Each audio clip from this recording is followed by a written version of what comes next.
lovely and darling viewers, it's Jen here at Check Her Joy.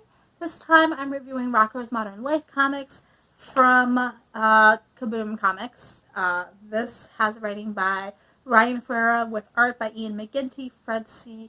Stresing, and Jim Campbell in letters. This is issues 1 through 4 of the series that started in 2017. This is volume 1, and I do actually own issue 1, but couldn't find the rest of them at the comic book store, so went and checked out the volume from the library, the trade. So this is based off the 90s television show Rocko's Modern Life, in which a Wallaby named Rocko lives in this town with all these other creatures, and basically it's just normal life, except they're all different animals. Like his best friend is Heifer, who is a cow, and Filbert, who is a turtle, and his next door neighbor is Mr. Big Head, who is like a toad, and it's really funny. This is an updated series for 2017 in the modern world, touching on some of the like weirder things of our life. Basically, it's like satire, but like in a children's world, and it's really funny. Although, as the main show goes, some of it touches on things that are a bit more mature, but like in a child-appropriate way also. So like part of issue 3 storyline is them going to a club, and so that would maybe not be a child-friendly environment, but we're dealing with comics, so you know, having fun with it. This one is comprised of 4 issues. Issues 1 and 2 make up one kind of story arc, and issues 3 and 4 cover a different story arc, although it's progressing off each other, so 3 builds off what happened in 1 and 2. So issues 1 and 2, that story arc follows Rocko losing his job. He was working at a call center. He gets laid off, and now he's got to find a different job. He enlists the help of his friends. They start going through classifieds. We see some really weird ads.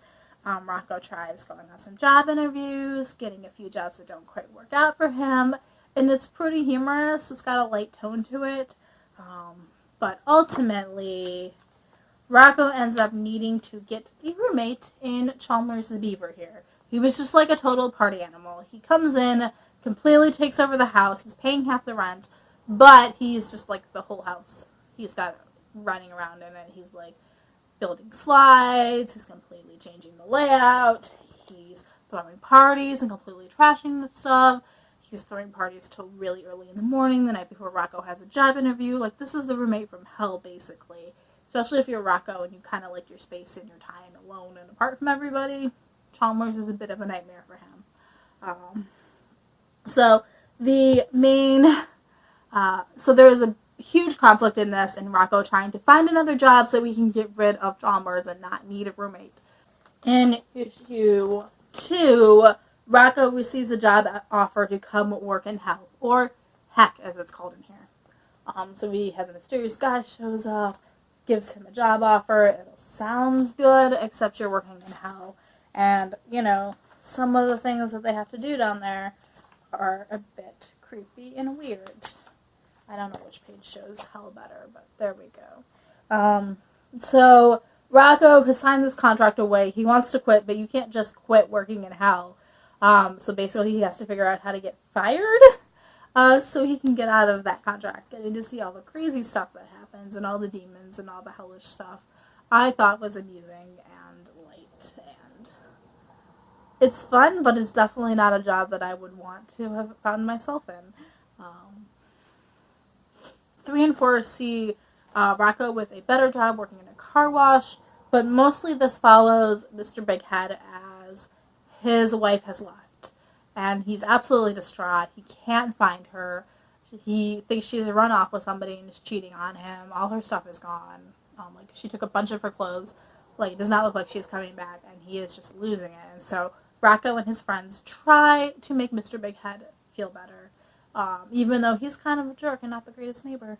But also he's clearly a guy in need, so they're going to help him out because, you know, boys. And their solution is to have a boys' night out. So they go to the club, and there's all kinds of hilarious scenarios. There are some really funny scenes in here with them going to the club, chilling out, trying to pick up women, and just trying to enjoy their night. And of course it's Rocko, so nothing ever quite goes the way it's supposed to. We do see Rocko seeing a girl that he actually likes and trying to talk to her, but also having his friends interfere and trying to help Mr. Big Head is like the first priority. so it doesn't quite work out the way he wants. So that was kind of a funny little side story in here. Sad for Rocko, but you know, that's kind of the premise of the story. Awful things happen to Rocko and his friends, but it's kind of funny for us because it's not happening to us. There are also a bunch of shorts in here, which are like only a few pages. They're like tacked on to the main story. They're just extras. So there is one with Mr. Big Head going to the dentist, which does not go the way he wants. We've also got one where Rocko goes to Comic-Con, but he's wearing this really awesome looking costume, but it's not very practical. It's way too big. He can't get through doors. He can't maneuver easily. So that becomes like this whole bit. There is also Flea Circus, in which these two bugs that live on Spunky the dog's back kind of have their own adventures where they create a flea circus.